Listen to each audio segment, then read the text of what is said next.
আমি রিসেন্টলি দেখলাম যখন এই রাজ্যের চুরি, দুর্নীতি, ধর্ষণ, খুন, রাহাজানি চলছে, আমি দেখলাম বেশ কিছু তরুণ প্রজন্ম যারা বামপন্থী কোনো একটা রাজনীতি করে, হয়তো কোনো কিছু একটা, তারা রাস্তায় নেমে পড়েছে এবং তারা নেমে পড়ে চিৎকার করে বলছেন যে শ্যামাপ্রসাদ মুখার্জি আমাদের জন্য কি করেছে, আরএসএস এর কি অবদান।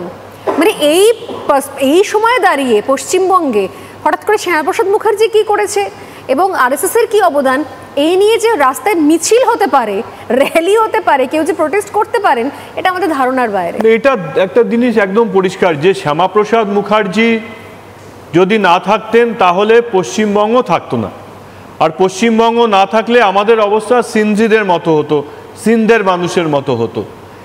এই সহজ সরল বিষয়টা আজকের প্রজন্মকে পরিষ্কার করে বোঝার প্রয়োজন যে শ্যামাপ্রসাদ মুখার্জি, অধ্যাপক মেঘনাথ সাহারা, সুচেতা কৃপালিনী আমাদেরকে পশ্চিমবঙ্গ দিয়ে গেছেন।